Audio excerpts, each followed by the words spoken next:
Hey everyone, and welcome back to AI Tech Talk channel. Hello. If you're tuning in to get up to speed on the latest tech and maybe find some smarter ways to use modern tools, well, you are definitely in the right place. We love digging into this stuff. We really do. We try to break down the information that actually matters, helping you navigate, this super fast-moving world of technology. I'm Aaron. And I'm Talia. It's great to have you all with us. So today, we're doing a bit of a deep dive into something maybe a little different, but honestly, super relevant for almost everyone professionally. Oh, yeah? What's that? Designing effective presentation slides. It sounds basic, maybe, but getting it right is crucial. It really is. It's one of those foundational skills. We've looked at some great sources on how to make presentations, well, not just informative, but actually, engaging. Exactly. So when we think about creating great presentations, where do we even begin with the slides themselves? Seems like a big task. Well, it might sound a bit obvious, but the absolute first step is figuring out the purpose. Why are you actually giving this presentation? Okay. Purpose. Yeah. Like, what do you want to achieve? Are you trying to get your team to make a decision? Or maybe just give a status update. Right. Or pitch a brand new proposal. Or maybe you're just sharing knowledge. And even that can break down further. How so? Well, our sources point out different kinds of knowledge sharing, like, are you explaining a standard operating procedure, an SOP, or introducing a new concept? Okay. Or maybe like a technical overview. Right. A workshop. Exactly. Or even conducting a review, like looking back at past issues or performance. Each one has a slightly different goal. That makes a lot of sense. If you don't know your own goal, how's the audience supposed to follow along? Yeah. And I guess that purpose then shapes everything else, starting right at the top with the slide title. Precisely. A good, clear title. It's like an immediate signpost. It tells everyone, this is what we're focusing on. Got it. So examples. Sure. So if you're doing that SOP, maybe something like how to operate Google Cloud, a step-by-step guide. Very direct. Okay. For introducing something new, like, say, a product. iPhone X new features introduction. Sets expectations immediately. Right. If it's more technical, maybe OpenAI GPT-4o workshop. Or for a review, something like 2018-12 issues review. Clear, concise, reflects the purpose. They're like mini headlines for each presentation. Okay, so you've got your purpose, you've got a clear title.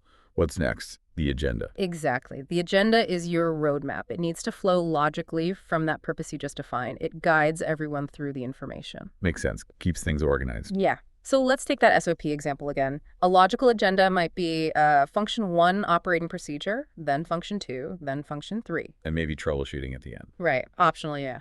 Or for that product introduction, maybe hardware introduction first, then new features, then the release schedule, and maybe wrap up with references or where to find more info. Okay, I see the pattern. Yeah. And for a tech workshop? You could do, say, system architecture, then dive into the OS boot process, maybe cover memory management, and definitely include references for deeper dives. It's about building understanding step by step. And the review meeting. Maybe start with the issue list, then dig into the problem analysis, propose the solution, and finish with a clear conclusion or next steps. It keeps the discussion focused and tracks progress.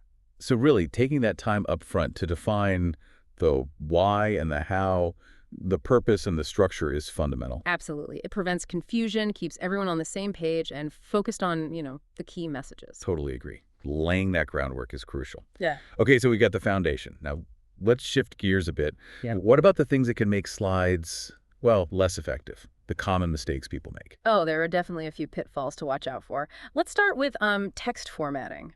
Big one. Like what specifically? Well, inconsistent font sizes across slides. It just looks messy, unprofessional. Yeah, jarring. And then there's the temptation. Oh, it's so tempting to just cram everything onto a single slide. Huge paragraphs, endless bullet points. Guilty.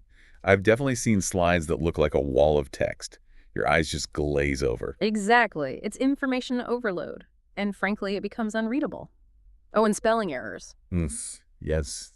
Such a small thing. But it screams lack of attention to detail, doesn't it? It really does. And sort of related is just poor control of text size and font choices in general, like using 5 different fonts on one slide. Why? Chaos. Pure visual chaos. Okay, so text is one area. What about images? Pictures are good, right? They can be great, but they can also cause problems if not handled well, like putting text directly over a busy picture. Oh, yeah, where you can't really read the text or see the image properly. Exactly, both get lost. And using really low-resolution, pixelated images, it just looks amateurish, makes the whole presentation feel less credible. True. Image quality matters.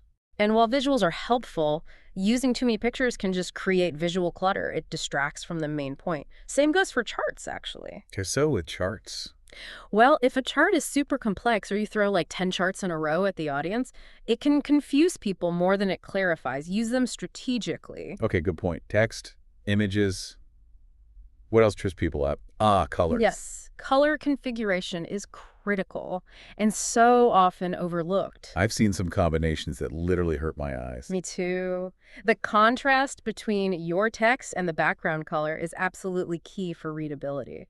Think about black text on bright red, Oof, hard pass. or white text on yellow, or green on blue. They might seem bold, maybe, but they can cause serious eye strain, makes it incredibly difficult to process the information. Yeah, our sources actually showed examples of these, right? With like a big X through the bad ones. Exactly. To really hammer home how illegible those combinations are, you need clear contrast. Definitely. Okay, so even if the text is okay and the images aren't terrible and the colors are readable, what else can go wrong? Well, the overall layout and reading flow. If the slide is just poorly organized, if your eye doesn't know where to go next. The message gets lost, even if the pieces are okay individually. Precisely. It needs to guide the reader logically through the information. You know, it's kind of funny. There's even a quote out there basically saying, PowerPoint itself can sometimes lead people to make bad design choices if they're not careful. Blame the tool. But it highlights your point, right? It's not the software, it's how you use it. Exactly. The tool is just a tool. Okay, so we've talked about the pitfalls. Let's flip it. What does good slide design actually look like in practice? All right, let's get positive. Seeing good examples is always helpful.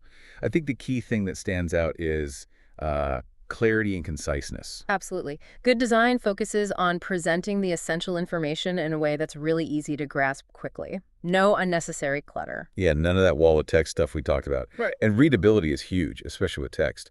Right. Which brings us back to those color combinations. Good design uses palettes with good contrast, dark on light, light on dark things that are comfortable to look at for a while. Makes sense. And I know one technique that seems really effective is combining bullet points with, like, a supporting image. Oh, definitely. That can be so much more impactful than just text alone. The image helps illustrate the point, reinforces it, makes it stickier in the mind. Do we have some specific examples from our sources? We do. There's a good one illustrating the 3 stages of a meeting. Instead of just listing them out, Right. the slide visually separates them, like a section for preparation before meeting, one for conducted during the meeting, and one for follow-up after the meeting. Yeah. It makes the whole cycle instantly clear. Nice. Visual structure. What else? There's another called Core of Team Operation. It uses really clear headings like communication and learning tasks. And then under learning tasks, it uses simple bullet points for things like understand each other, coordination, sync up status, info sharing, grow together, and knowledge MGM. So breaking down a complex idea into digestible chunks. Exactly. Concise and super easy to follow. And one more, the What is Teamwork slide. Same principle. Clear main heading, then bullet points for the key elements. Commitment to team success, interdependence, interpersonal skills, open communication, appropriate team composition. And just to be clear, for these examples, we're not necessarily digging into the content of teamwork or meeting stages right now. No, not at all. The focus here is purely on the design elements, how the layout works, the use of bullet points, the clear headings, the color choices, maybe how an image supports the text. That's what makes these examples effective from a design perspective. Got it. It's about how the information is presented visually, how all those elements, layout, color, images, text hierarchy, work together to make the message clearer and more impactful. That's the core idea. Good design isn't just about aesthetics, about making it look pretty. It's fundamentally about making the information more accessible, more understandable, and ultimately more memorable for your audience. Yeah, when you put it like that, it's clear that well-designed slides are just a huge part of effective communication overall. They really are. When your visuals are clear, concise, and, dare I say, engaging, your audience is just much more likely to tune in, understand what you're saying, remember it, and maybe even act on it. Couldn't agree more.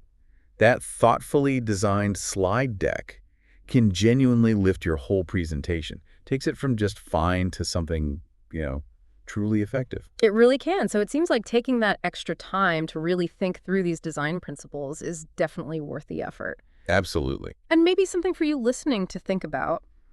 How could applying even one or two of these ideas, better titles, clearer agendas, simpler text, better color contrast, how could that change your next presentation? How might it help you connect better and get your key message across more clearly? That's a great takeaway question. Lots to consider there. Well, that does bring us towards the end of this particular deep dive on designing effective presentation slides. Thanks so much, everyone, for tuning into AI Tech Talk channel. Yeah, thanks for listening. It was a good discussion. Always is. We look forward to catching you in our next discussion. Until then, take care.